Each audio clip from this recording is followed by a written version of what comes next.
Chapter 1 out of 8, Prelude. 3, 2, 1, go. Alright, so this is Startropics. The stars aren't going to happen for a while, so for now you're just going to have to put up with tropics. The backstory in the manual is that you arrive at this island here to do a little vacationing with your uncle, who's like some weird Indiana Jones type guy. He does research out in the middle of nowhere. And we're going to talk to this island chief dude, because why not? And in typical video game fashion, everything falls to pieces as soon as you turn the game on. So our uncle has gone missing. And being the very responsible adult that this guy is, he sends us to go find him, armed with nothing but a yo-yo. Fun fact, when this game was released on Virtual Console, the term yo-yo was trademarked in Canada. So Nintendo just decided, for everybody, we're gonna rename the yo-yo to the Island Star. So if you decide to run this game, if you do it on Virtual Console, you're gonna lose about half a second to slow text. The term has since been genericized, so if Nintendo were to re-release this game, they could change it back. Here's the shaman. She's the lady who yells at you every time you game over, so hopefully that's the only time we'll see her during the run.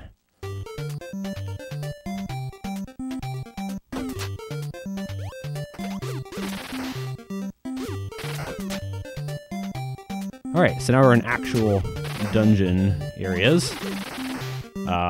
The main tech you'll see me do is every time I run up to an enemy, I can probably see it in the next room better, I'll try to wait for as long as possible before hitting them with the yo-yo.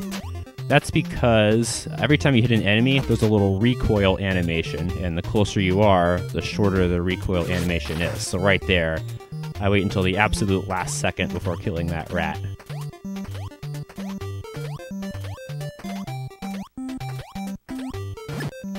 Hey Blake, I see you.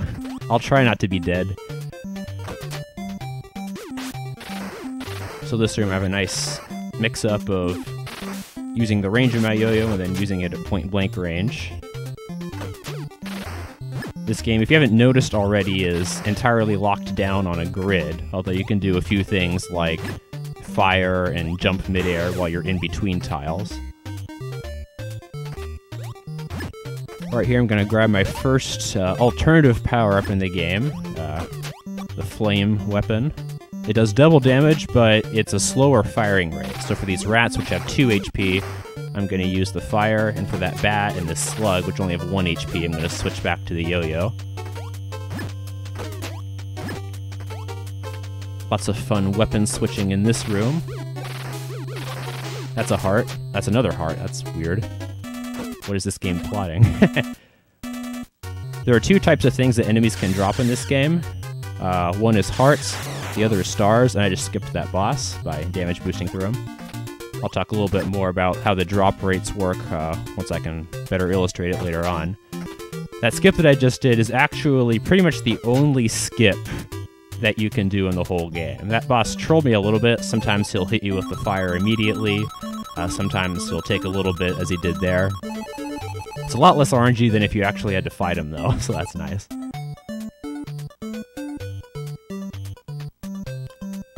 Alright, now we have Babu, who's just been chilling out on this little beach for the entire game so far.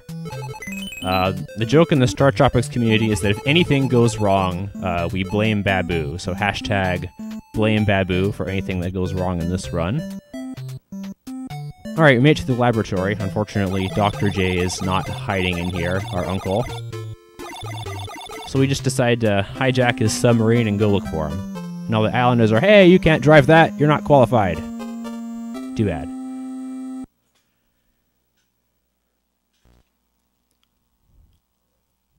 Alright, Chapter 2. There are 8 chapters, they're not all that short. I'm going to try and do a glitch here, although it's frame perfect. And I got it. You are now at Chapter 2, and then the dolphin text goes over that. Doing that glitch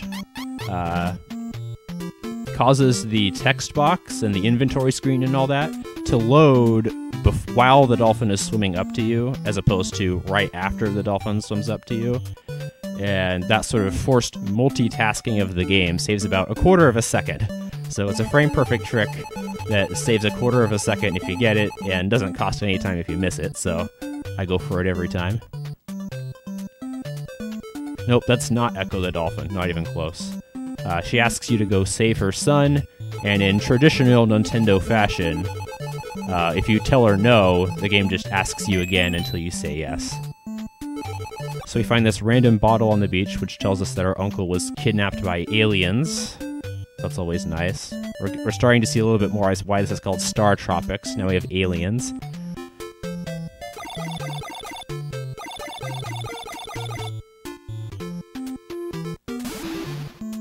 We just gained the ability to dive, but only in these specific black wavy line areas. So you can already tell that this submarine is really a piece of junk. You can hardly dive anywhere. That was a heart container. Heart containers take too long to get, so we skip all of them. A neat little quirk about this game is that every time you finish a chapter, if you skipped a heart container, the game just gives it to you. So regardless of whether I get that heart container or not, I'll start the next chapter with 6 hearts.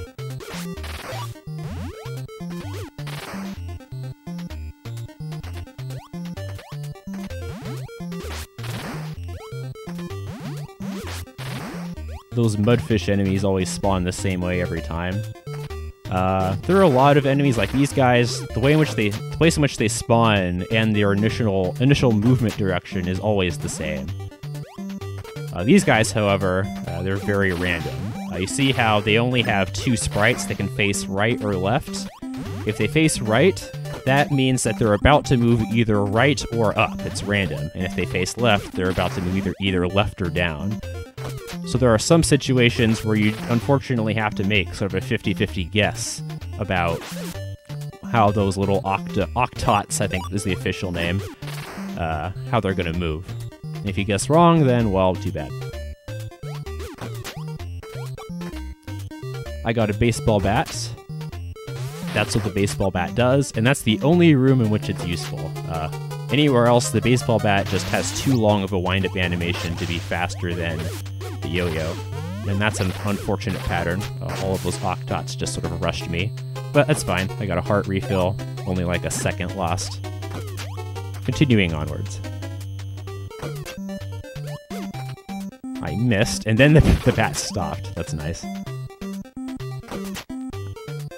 That's one spot in the game where you just have to... There's not much of a visual cue to go off of. I just have to wait until the right time and then try to jump as early as possible to save frames. And I jumped just a little too early. That's alright. More random octots. And that one octot went all the way down towards the bottom right corner, which wastes time. There's our dolphin friend. And here's the reason why he's captured, I guess. Poor Octo just wants some dinner, and we're gonna kill him just because. Also, this guy is a complete troll as far as RNG goes. You can't attack him until he goes down, which he's about to, I think. There he goes.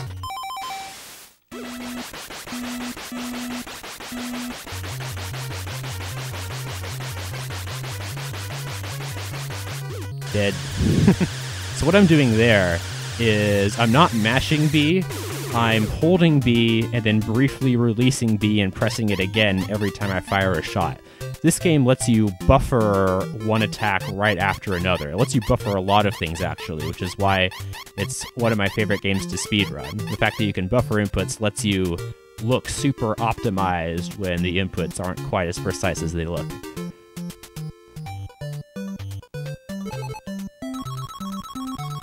Call PETA.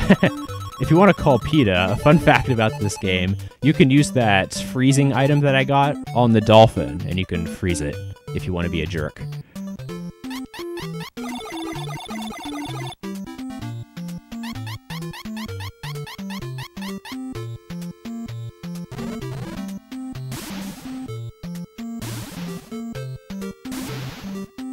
And the reason why we had to rescue that dolphin is so that it can show us the way through the rocks, because apparently our submarine can't figure that out on its own.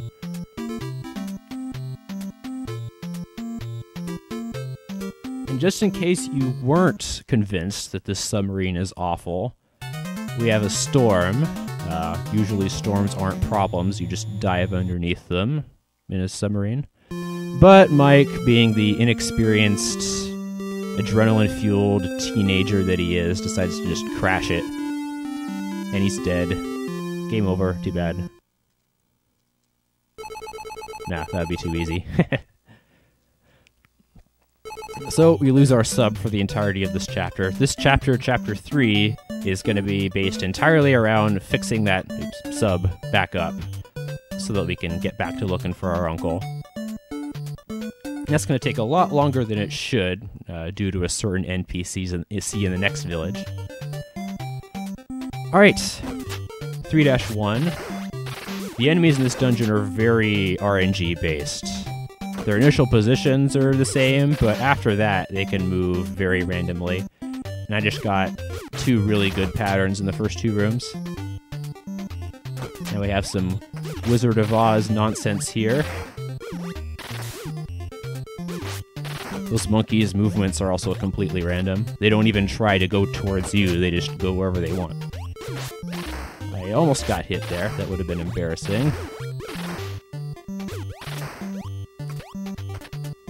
The number 1 goal for this run is to not die in this dungeon. If you watched me play this game in a certain other marathon, you probably know why.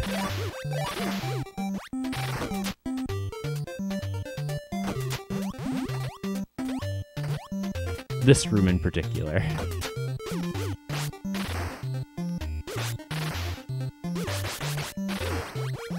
Alright, we didn't die in this room. Yes.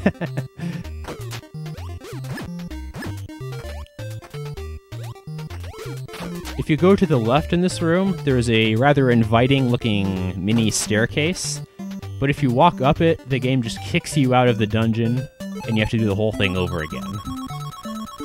This game really likes to troll the new players. I didn't show it, of course, but in the first dungeon of the game, there's one area where if you go to the right, instead of up like I did every single time, you get a potion. And there's a switch so that if you go up, you get another potion. And there's another switch in that room, and if you go up again, you land in a room that has nothing but water in it, and you die, and lose everything.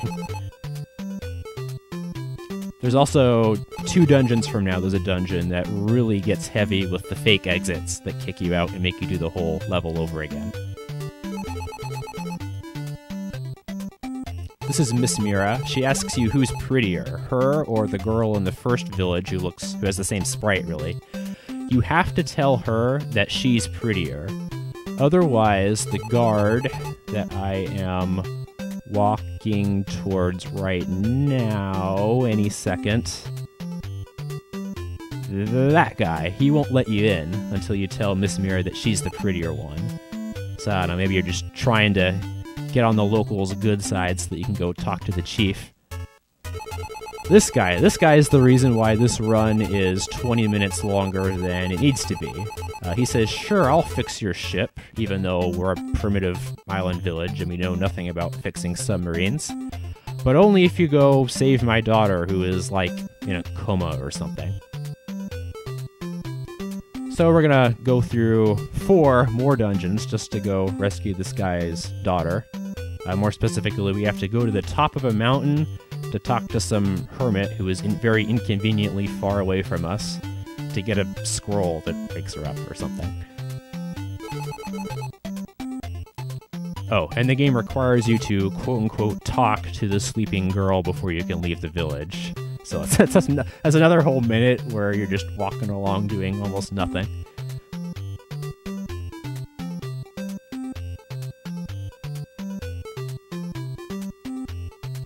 The super difficult palm tree maze leads to the exit to the village.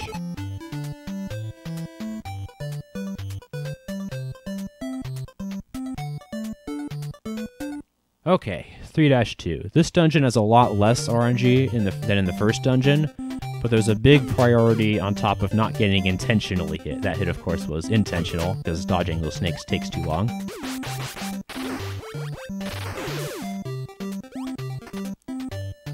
This room is one of my favorites in the game. It's pitch black. it is actually possible to, using logic and how the enemies move, because the enemies can't just move over water, they're stuck on land too. It's impossible to do this room first try, no guesswork, just entirely by figuring stuff out and bumping around in the dark.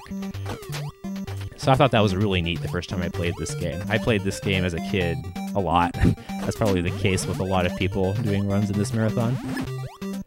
Grabbing hearts because if I'm going to take some intentional damage again later on this dungeon, so if I don't grab those hearts, I have to not get hit at all for a long time afterwards.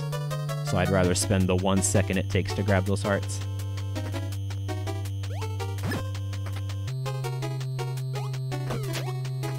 Safety jump over those fireballs. Sometimes they let you pass. There's some sort of weird global frame counter thing that makes those fireballs not quite possible to predict. Spooky, scary magma monster. Sometimes he will spawn in a spot where it's basically impossible to avoid getting hit. Like, you'll have jumped, and then it'll spawn right in front of you and hit you. So that's no fun. No extra life minigame, no. There was a sign back there, you probably noticed it. If you grab it, the game will randomly give you either -1, +1, or +2 lives. Alright, so if you had this game, this was probably the moment where you had to get the power, Nintendo power, or call a hotline or something, because none of your weapons damage this guy. You have to find these 2 switches out of the million tiles in this room and jump on them. That's the intentional damage, again, that I take in this dungeon.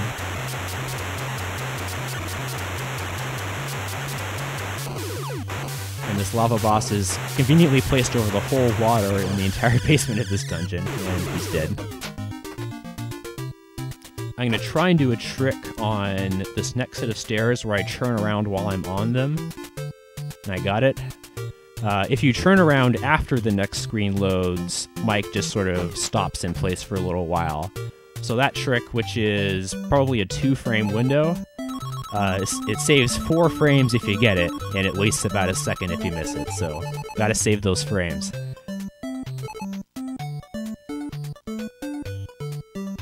That castle, there's story in there, but it's not required to visit, so we'll reveal what's in that castle after we beat this next dungeon. Down those staircases was another heart container, which, as I mentioned, we skip.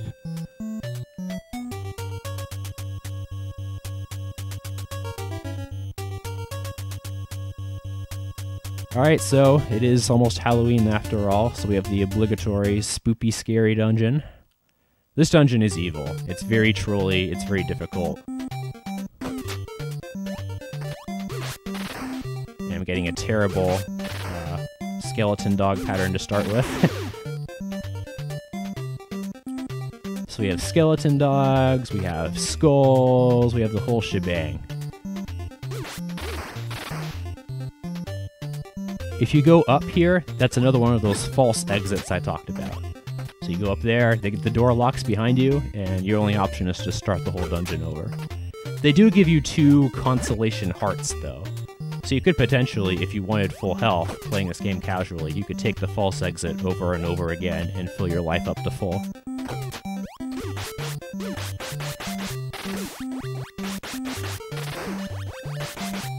Mummies with way too many hit points, 8 to be exact. There are invisible enemies in this room, which move left and right across 4 particular rows. There's no RNG for them though, so I can just memorize a movement pattern and not get hit. I could damage boost through them, but that would probably remove about 1 or 1.5 hearts, and it's really important to keep health in this part of the dungeon. It looks like this is a false exit. Like, if I went up those stairs, I would have to start the dungeon over. But right before them, there's a hole in the wall that takes you to the next area in the dungeon. That's probably the hardest thing about this dungeon to figure out.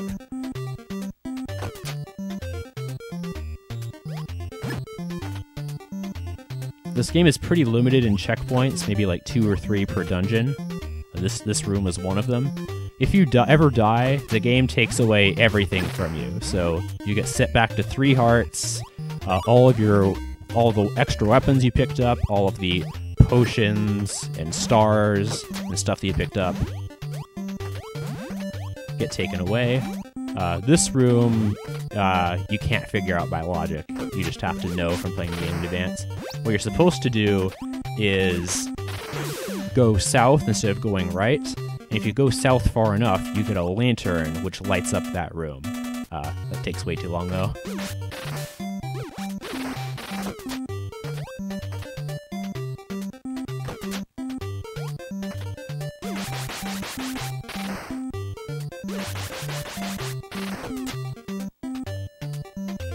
More mummies. Alright, so now you're finally going to get a chance to see the ghosts, the invisible enemies that I was avoiding. Most of them move left and right, but these ghosts are stuck in the wall, so they can't move. Silly ghosts.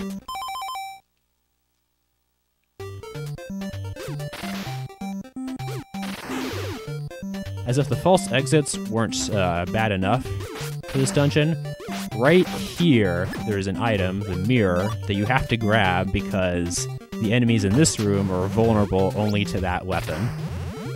That's a bad spot for you to spawn, sir. Yeah. Yeah. Yeah, he was gonna disappear. I tried, but I couldn't quite get him. Too many mummies. The two mummies on the second to last row, you don't have to kill them. The ones that are on the bottom of the screen now. So now the door's open. That's a really challenging room because you have to keep track of those two mummies. And if you get a whole bunch of mummies occupying the same tile, then you're pretty much screwed and lose like 30 seconds.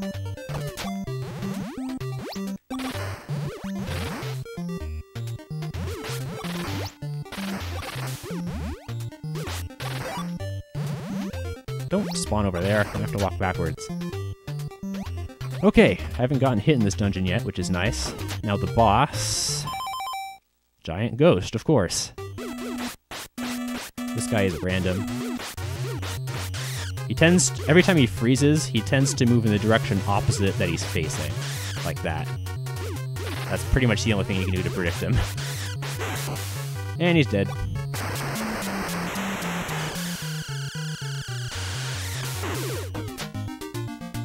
Fun fact, if you use that ghost revealing item that I kept using, I think the official name is the Rod of Sight, there's one little ghost in the bottom right corner of this room. He doesn't do anything, he's just there for the lulz.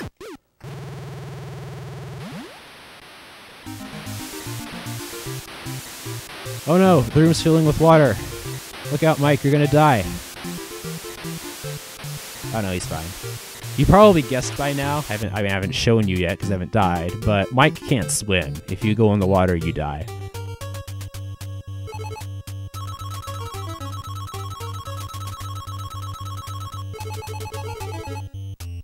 Alright, so the whole point of doing that dungeon was to get this crystal ball. That castle that I skipped over earlier in the game, if I had gone there, I would have talked to a fortune teller that said, "Go get my crystal ball or I won't help you."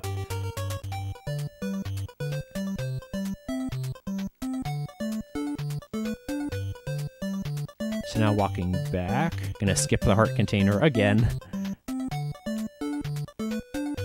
to the castle, which is obnoxiously large. If we try to go in the front entrance, that guard will just say, no, go away. In fact, this castle is a females-only compound, like the Amazons or something. But we need to get in there, because there's a queen who has an OP weapon in there that we want. So this fortune teller is gonna be a pal and help us out. Chat, say hello to Michelle. The fortune teller says, "You sure look silly, but it may work." Like, the fortune teller doesn't even guarantee that this will let you get into the castle. I'm pretty sure these guards know the gig, but they're just like, if he tried this hard, we'll just let him in.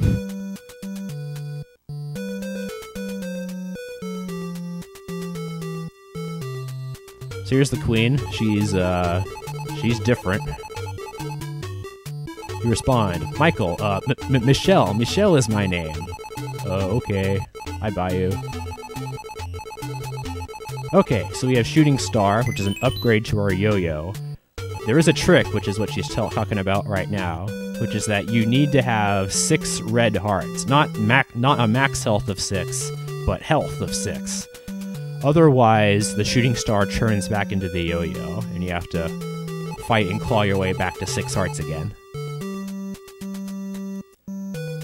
So this is the one spot on the run where having that extra heart container would really help, because my max health right now is 6. So if I get hit at all in this next pair of dungeons, I'm gonna lose the shooting star, and I'm gonna lose a bunch of time as well.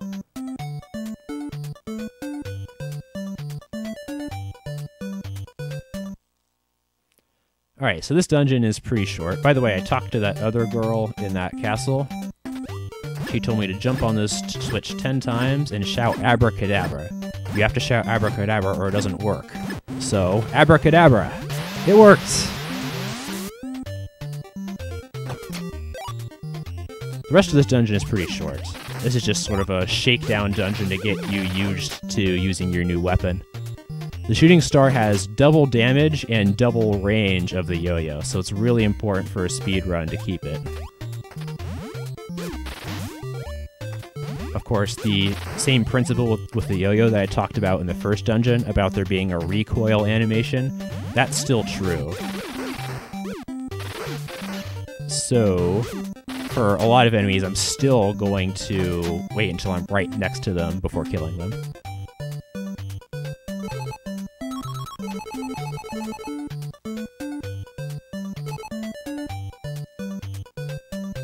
There aren't nearly enough Pokemon in the chat as when I did this last year.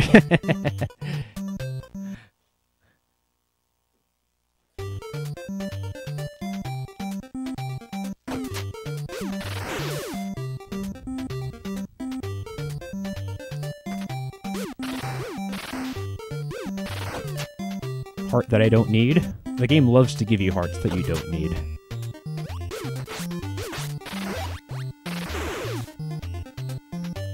Now we have a new mechanic, these white tiles.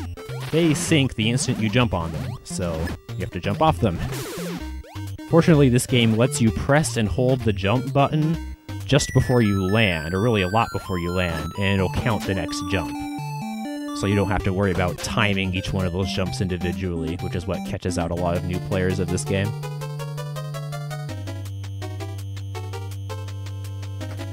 Alright, this room has some of the trolliest enemies in the game, the Frappas. They spawn anywhere they want and give you very little time to react. And I'm gonna get hit. Yep. Oh well. I don't want to get hit in this room, though. I can afford 1 hit, but not 2.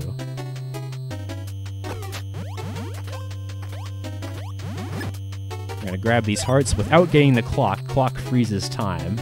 You're supposed to grab it, but if you push that jump to the absolute limit, you can grab the hearts without the clock. It saves a second and risks death.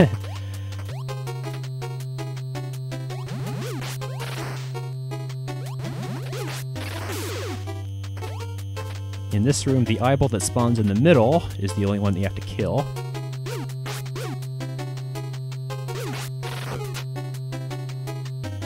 Wasn't the best pattern, but whatever. The important thing is to not get hit, above all else.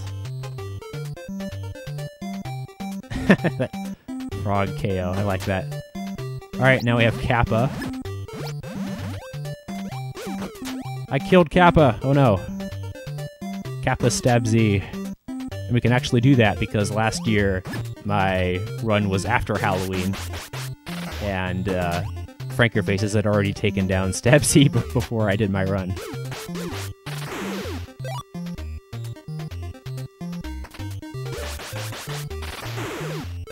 Another heart that I don't need, thanks game. You probably noticed that those demon guys have really weird hitboxes. Like left to right, they're really wide, but up to down, I can stand right next to that guy, which I want to do, because the closer you stand to an enemy, the faster you can rack up those hits. Alright, and that's chapter 3 in the books, and I didn't die, so that's nice.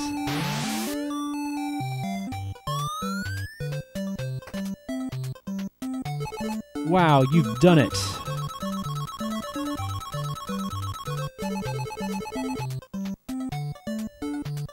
Alright, so we got the hermit, we got the scroll, there it is. And now for the best line in the game. Run, run, hurry, hurry, run, run, hurry, hurry, run, run. Hurry, hurry, run, run, hurry, hurry. Tired and out of breath, you arrive at Miracola.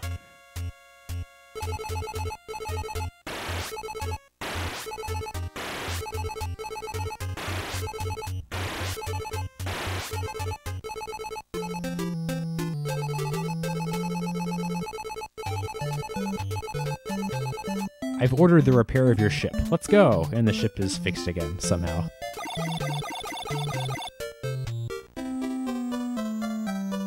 I'm always curious, like, what deep, dark passageway was Mike running through in that run, run, hurry, hurry? Because it looked like he got back to Miracola just a little bit faster than what it took for me to get there.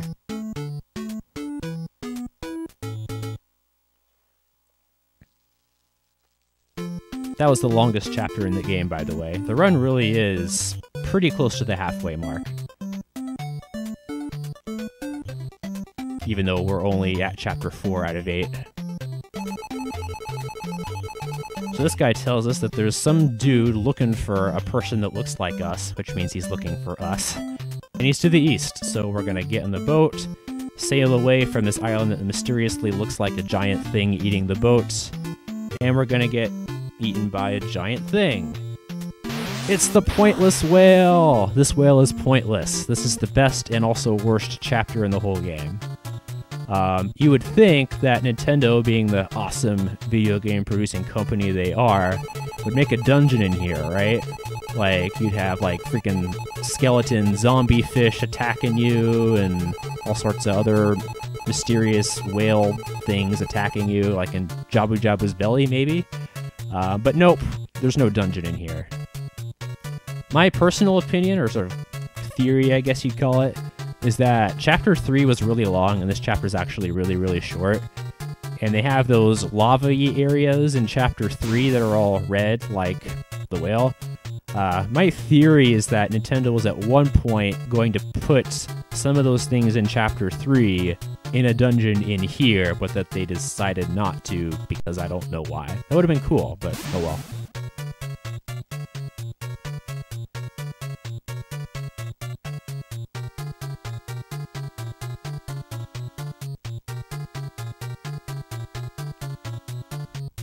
So yeah, this is just a giant labyrinth. Lots of dive spots, lots of wrong places to get out of the submarine.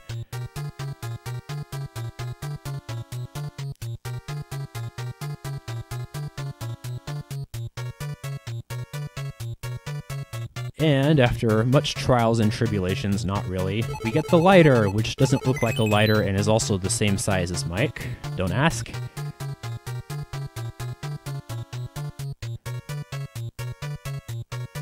The overworld sections definitely do have a Dragon Quest feel to them, where everything takes up exactly one tile of space, and all the characters have this 2-frame walking animation sequence.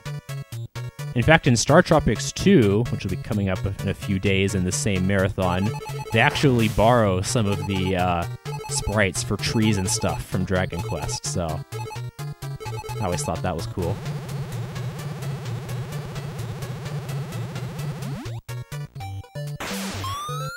Alright, so we busted out of the whale, Pinocchio style.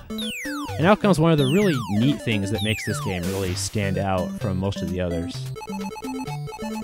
This guy's gonna tell Mike to dip my letter in water. And what that means, let me focus on this for a second. What that means is you're supposed to take the actual physical letter from your uncle that came with the instruction manual in the game, and actually dip it in water. And if you do, some invisible ink shows up that reveals that code I just typed in, 747. So that was really awesome, and I really had a kick out of doing it when I played the game. Of course, if you got this game used, or from Funko Land or whatever, it didn't come with the box or the manual or any of that, then you're probably very confused and jumping right back to that 900 hotline, Nintendo Power hotline, which a lot of people undoubtedly had on speed dial when they were playing this game.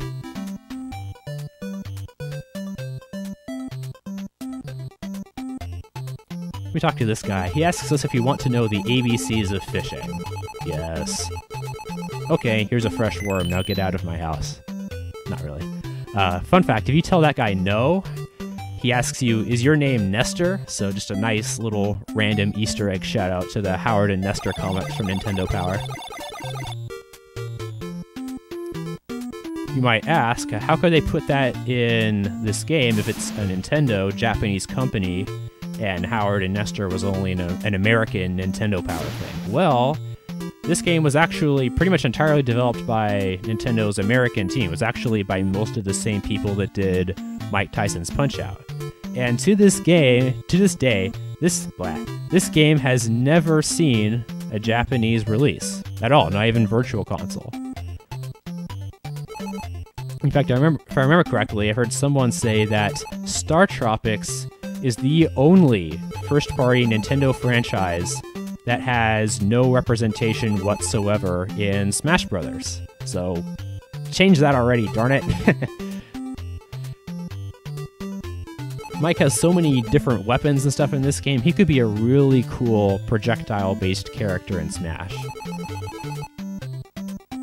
Yep, I said that. You don't have to type it in chat again.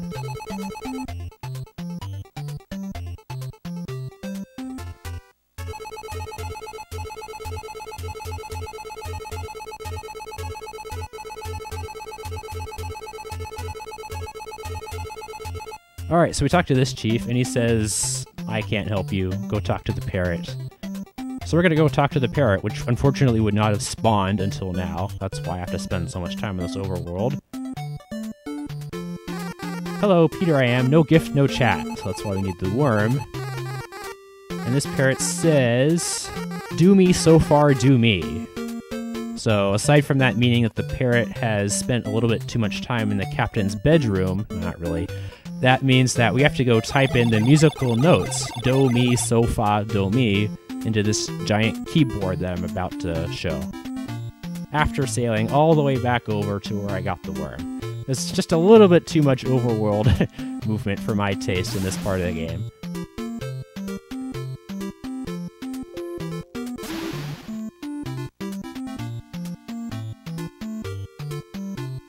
But don't worry, we're going to start the next dungeon in about 90 seconds, I would say.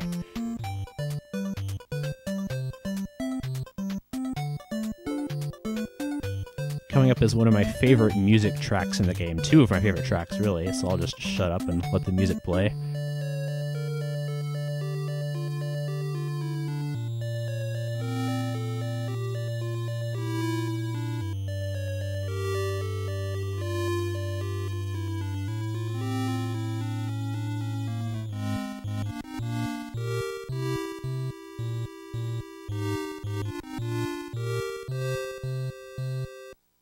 Oh, I love that music so much.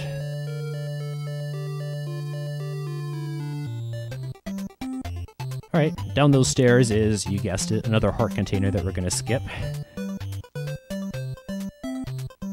And dungeon time, yay!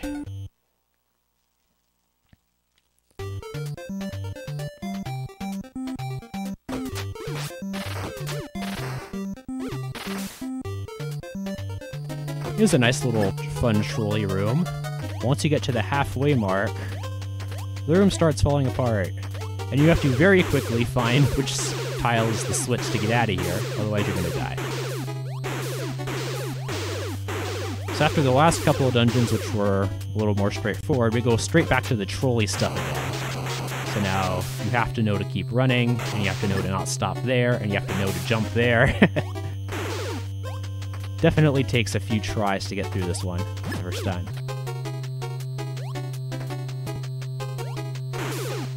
That cannonball is invincible. You just hit it and then to get it moving and then dodge it. And now we have a new mechanic, random holes on the floor. Well, they're not random, they're just pure random.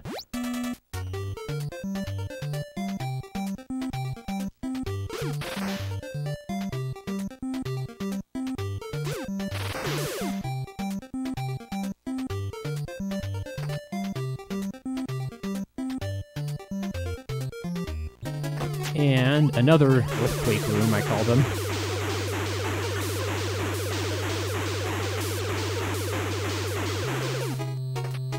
You might think that you could sort of figure out which tile is the switch by process of elimination, because in a decent, like, traditional video game, the switch tile will be like the last one that explodes, right? Wrong. Probably when there's about a quarter of the tiles left, that switch tile explodes, and if you haven't found it yet, then you can't do anything but wait for the tile you're standing on to disappear. I don't have to kill those pirates, fortunately. I still picked up the mirror shield, because later on there will be pirates that I do have to kill. There is another mirror shield later, but that one takes less time to get. So this one is.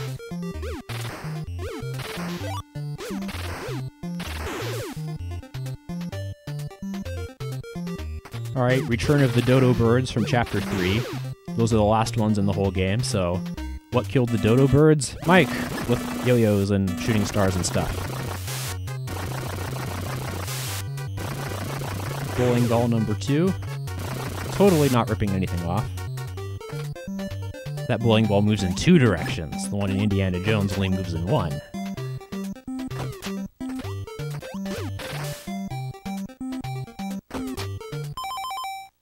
If you kill these guys and jump on those tiles to activate a switch, you'll go right. And if you go right, you get sent back to an earlier area in this dungeon. The only way through is to somehow know that ghost is there and to kill him.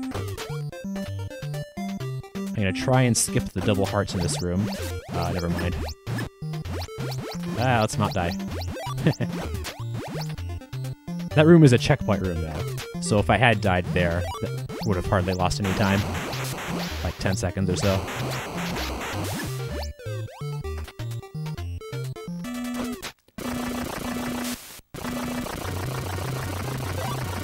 Oh yeah, I can confirm that the maps for this game on VG Maps are 100% accurate. Absolutely nothing is missing.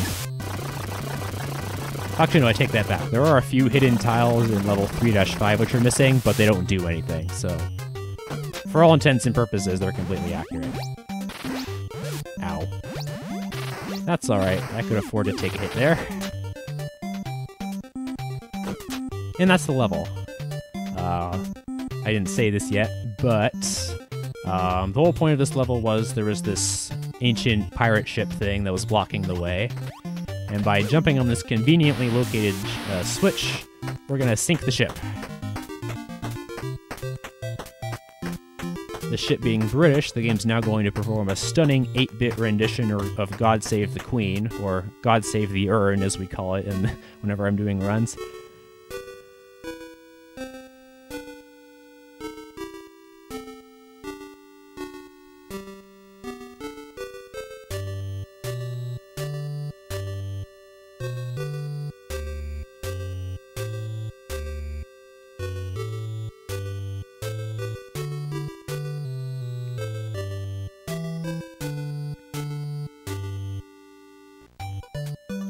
Wow, you've done it! You've destroyed a piece of ancient history.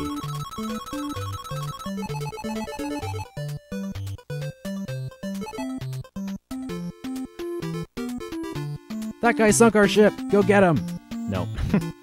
Sorry, too fast. Can't catch up with the giant orange stub thing.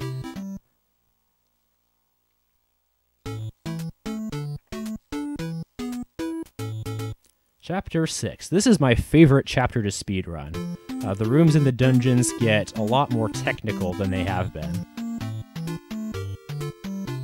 But first we have to do a whole bunch of overworld stuff. That hut on the bottom right is entirely optional. If you go there, there's somebody who hints you about there being a heart container around here. And there's also a lady who says, "Hi, I'm the second oldest person in all of the islands. 188 years. But we talked to a lady in Chapter 5 who said that she was the second oldest. So that lady in Chapter 6 says, you say you've met the second oldest already? You must be mistaken. You must have bananas in your ears." So this game, I don't know, they have an obsession with bananas or something. We already awoken Bananette, the girl from Chapter 3, who immediately devoured a banana cream pie when we woke her up. Ah yes, the points. So the way the points go in this work, for the most part, we don't understand it completely, is the more enemies you kill, the less points you get. There's some sort of conversion table for every X enemies you kill. It varies per dungeon. We subtract 30 points from your score. But there's like one spot that I found in the game where that's not true. So, I don't know. One of these days I'll open up some task tools and figure it out. So for that reason, nobody's ever done a high score run of this game. I have done a pacifist run though, although it was just like a thing that I did one time.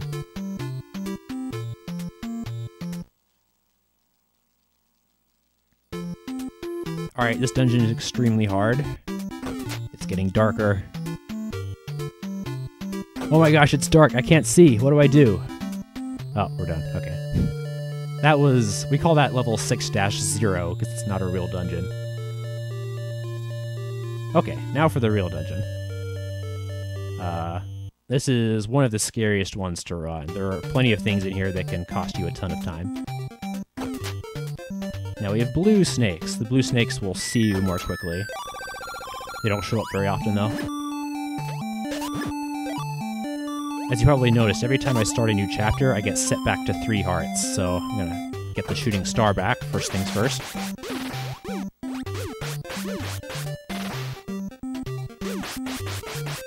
In this room, you only have to kill the pink mummies, so read into that whatever you want.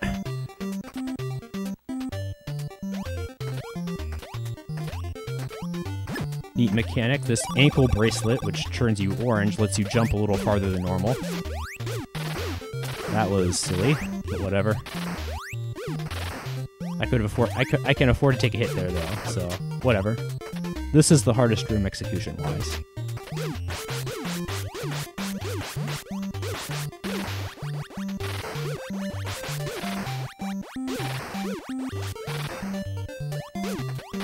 Nailed it! I love it when that room goes correctly. Alright, now we have the trolliest boss in the game. Well, I can say that about a lot of bosses. It's a reskin of the Octo we fought in Chapter 2.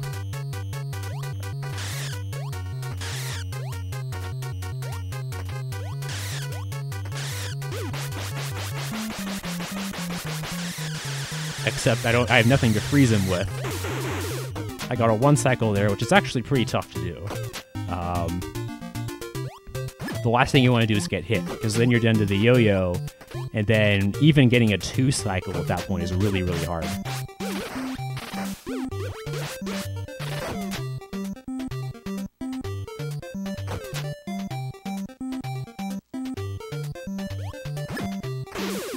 Nice little puzzle room here. You gotta go down to open the door. Then you gotta go up to get this, and then you gotta jump down to light the room and open the door. And get all the stuff. So that weapon I just picked up is baseballs. They look like basketballs, but trust me, they're baseballs. The backstory is that Mike is a pitcher in his high school. And those baseballs, they have full screen range, but they don't hurt anything except the boss of this dungeon. And the boss of this dungeon is not weak to anything except the baseballs. So your first time through this game, you would probably try using the baseballs on all sorts of things, and run out by the time you got to the boss. So, that's fair.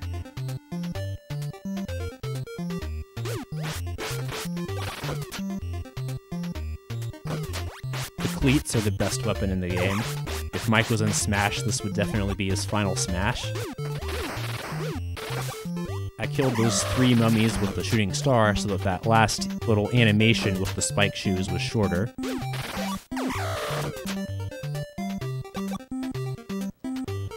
Alright, here's the boss. We jokingly refer to this guy as Obama, or Joe Obama. His official name is Broken Joe, which is equally as weird. If he would start attacking me, that'd be great.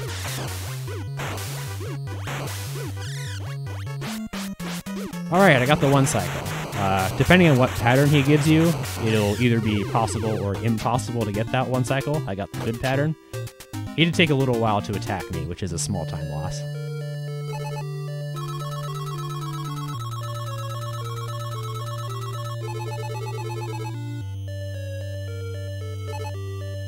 Oh yeah, that's right. Excuse me, an ace pitcher. Yeah, not any pitcher could just go into a dungeon and start beating the crap out of things.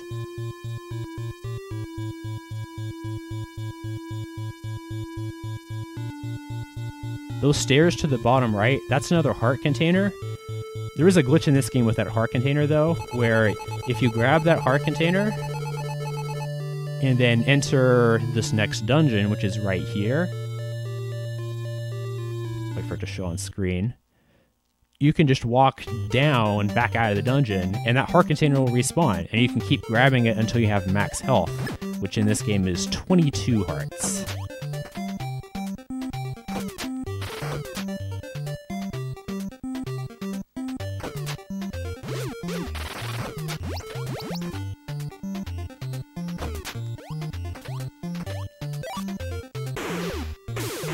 This is my favorite weapon in the game. You press B once to fire it, and then again to make it detonate. It's not auto. So there's a lot of weapon switching, and that's unfortunate. That particular pattern, there's not much I can do about it except hope that the bees don't hit me. I could have killed them both, but that would have caused a cutscene with a door opening to play. Fortunately, the shuriken stars, the splitting stars, do the same damage as the shooting star. They just take slightly longer to fire, so I can use those as a backup. Alright, mini-boss time. I play these mini-bosses pretty risky. They take exactly 14 hits. I try not to fire any extras, because then you're just standing there wasting time. The same principle from the rest of the run applies to the closer you are to that enemy, the faster you'll kill him. So I stand right next to him, and if he touches you, it's insta-kill. I forced that guy to spawn on the top row because it's narrower. That was a safety jump if I was going to fire at me.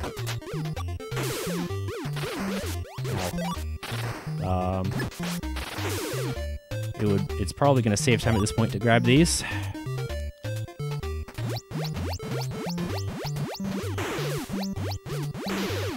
I stand to the left of the door because that forces those rocky guys to spawn from the right. What you don't want is to fire one of your shots and then have a rocky guy spawn right in front of it, because he'll block it without taking damage if he's in the blinking phase.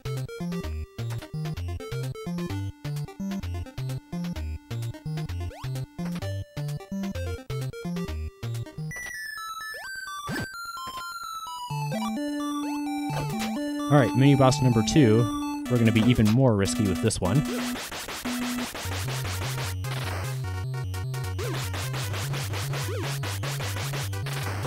Alright. Unfortunately, that second clay doll, I guess you call him, didn't let me stand right next to him, so I wasn't able to play that as riskily as I would have wanted to, but whatever. But wait, there's more! Statues, which are naturally in a position to be damaged by this special weapon. And they're dead. It is possible to kill those statues without the splitting stars. It's very difficult and takes a very long amount of time. I did it with a yo-yo once, and it took a whole 18 minutes to kill them.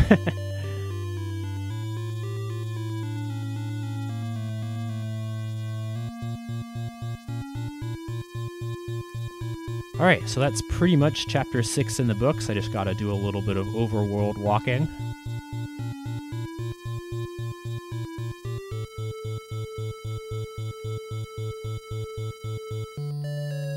And on this screen, hey look, it's our uncle! The guy we were trying to save the whole game. So that's it, GG, right? Well, no. So this uncle says, hey, thanks for saving me. I was here because there was this escape pod, which was that giant silver thing you saw earlier before the last dungeon. And the pod had 3 magical cubes, and these evil aliens stole them, and I was trying to get them back, and I failed. So being the responsible adult number 10,000 in this game, that Dr. Jones is, he says, why don't you go fight the aliens and get the magic cubes back instead, since you've gotten this far. So that's what chapters 7 and 8 are going to be all about, is suddenly aliens.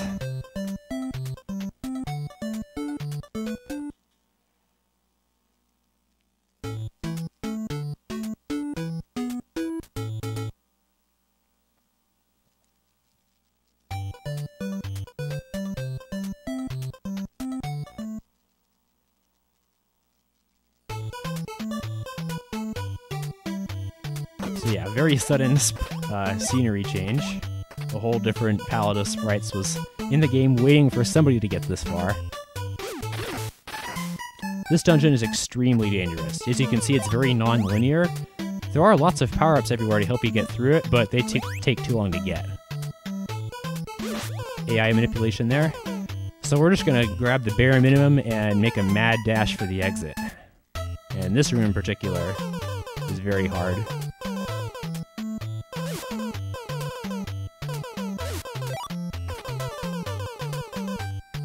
And I got through.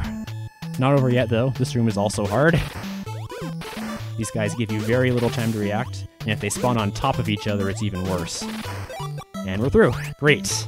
That's the one spot where I get really nervous during runs, because it's pretty close to the end, and it's very easy to die and rip everything there. These bosses are very RNG heavy and like to fire a lot of bullets and make sprites flicker a lot. What I really want to do is get on the same column as one, then they're a lot easier to fight. Alright, great, I didn't get hit. By those guys, at least. This is looking pretty good. There's still a lot of BS left to go, though.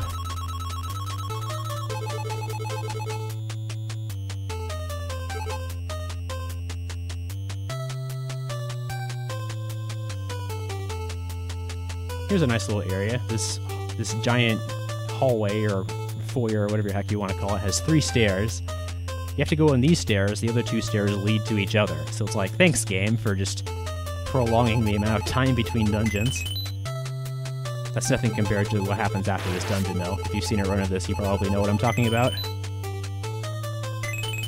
Alright, so we have a supernova, which is the ultimate form of our yo-yo.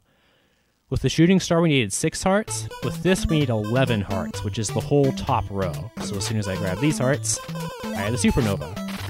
Supernova does 50% more damage than the shooting star, and it has full screen range. So finally, we're looking pretty good. There is also this white gun, which I was using in the last dungeon. This gun fires really fast.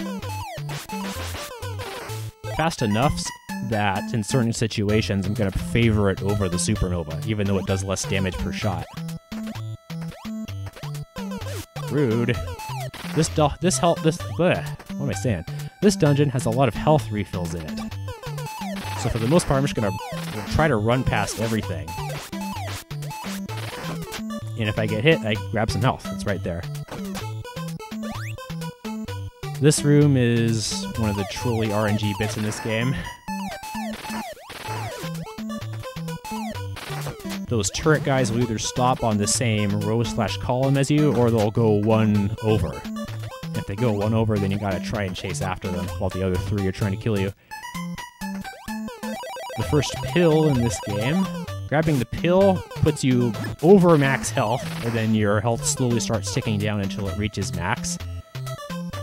Mike also turns a very disturbing shade of pink. He probably isn't feeling too good right now. So remember, kids, if you're on an alien spaceship and see a pill, take it. It's good.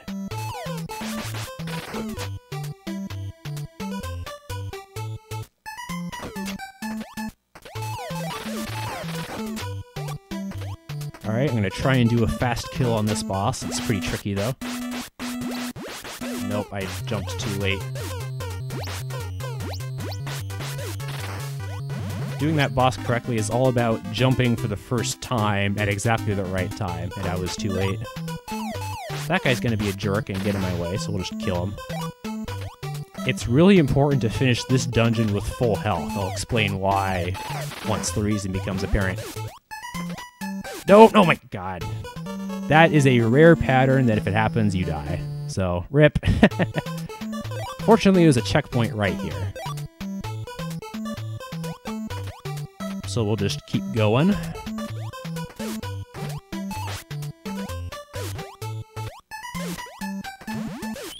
This is not going well. The problem with respawning right there is that you have very little health, which means I really don't have anything in the way of being able to kill those red turrets, so I just have to hope that they don't all gang up on me like they did there.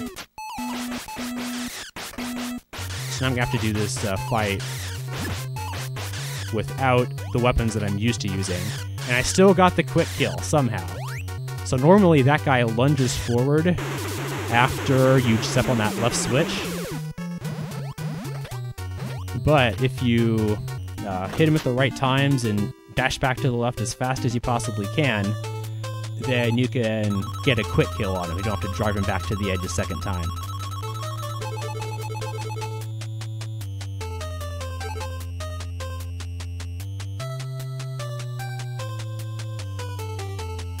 Last World Recce? I don't think so. There are plenty of things that didn't go perfect during that run. So at the time that I died, I was probably about 20 seconds off of a world record, which at this point in the run, it's so close to the end that it would have been nearly impossible, even with like gold splits, to make up the time.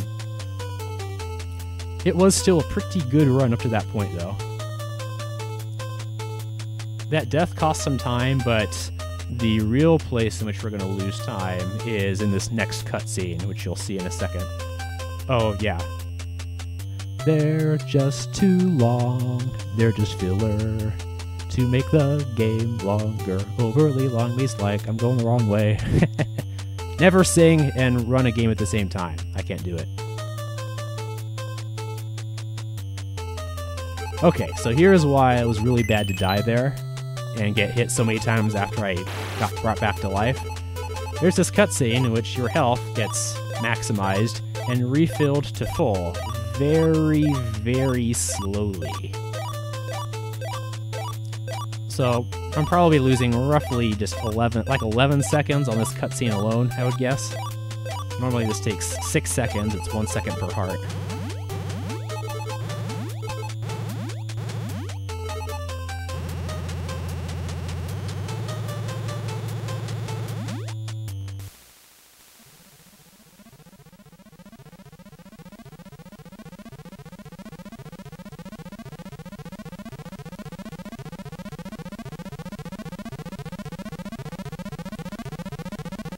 Alright, so the spaceship takes off because apparently they've had enough of your shenanigans. We're just gonna fly away and take you with them.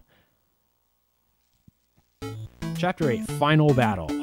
It's really more like 3 final battles, but you'll see. Okay, so now I need everybody in the chat to predict how many hands I'm gonna get during this fight. The way this fight works is we're gonna fight Zoda, this guy. He will either show you his face, in which you can hit him, or his hand, in which you can't, and lose 4 seconds just due to RNG. When I ran this game in Best of NES last year, I got 14 hands, which at the time was the most hands anyone had ever documented getting. Since then, it's been bested. So that's 1 hand.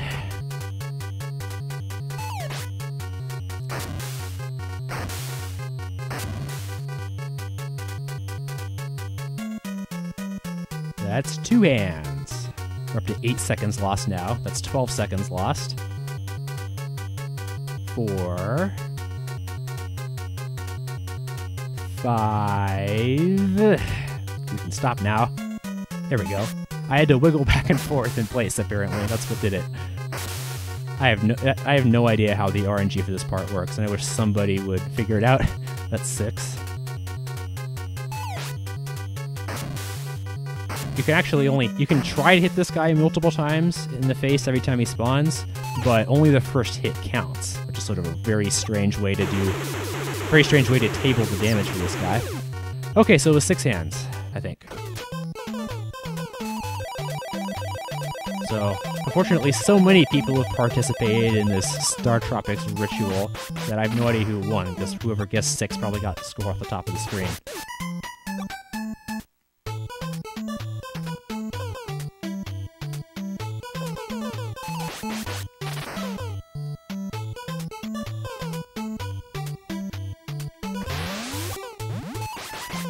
Now we just have a little random gauntlet type of thing before the actual next boss. I'm just gonna run through that guy because I can afford to take the damage. Alright, now we have the core. I'm gonna try and one-cycle him. And the game is cooperating very nicely since the run is dead. Normally, there are all sorts of extra little starfish guys on the bottom, and that goldfish, that goldfish, yeah, he's a goldfish. That gold space trooper guy will try to get in your way, which makes getting the one cycle really hard, but that time, everything went well. Alright, final boss. We stop time as soon as the final boss starts his death animation, so it's coming up pretty soon. I'll explain why in a second.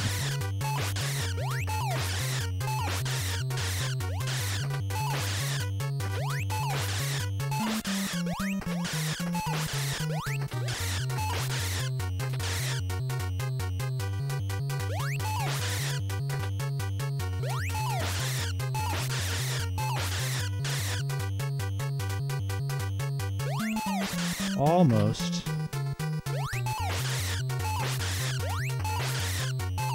Time. So I'm pretty sure I did not get the glitch. Yeah, I did not get the glitch. If, during that fight, you saw those little alien spawnling things that popped up, if you don't have two of them on the screen at the same time, then the ending of the game will sort of glitch out. You won't see what you're seeing on screen right now.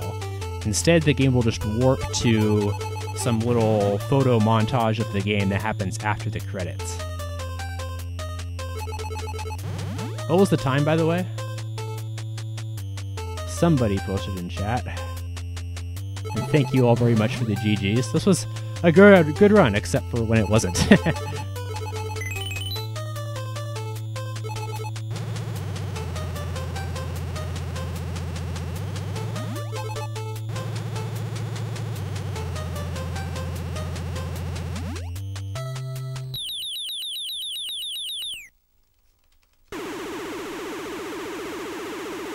Alright, so we got the last magic cube, and we escape in the little escape pod right before the entire spaceship explodes.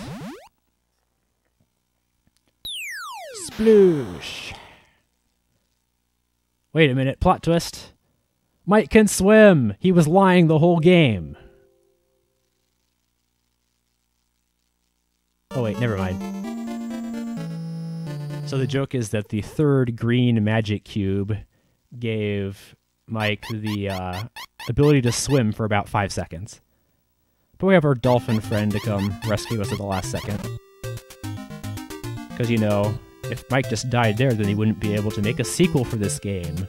Nudge, nudge, hint, hint, about 3 days from now.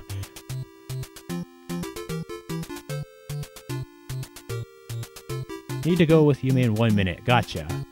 I will close this off by talking to Babu and drinking the cola. How's that sound? And then I'll show off Qbert, and that'll take 1 minute.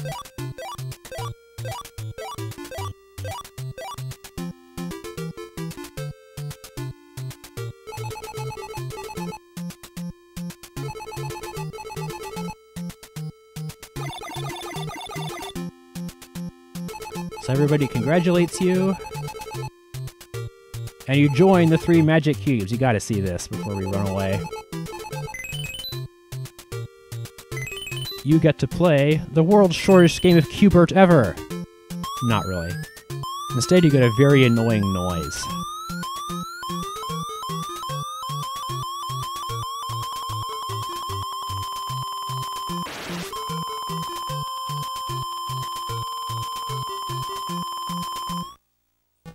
And it's Mika, who you'll be seeing a lot more of in Startropics 2, and several other derpy kids. I especially like the kid in the top left. He's like, hey, you're an Earthling.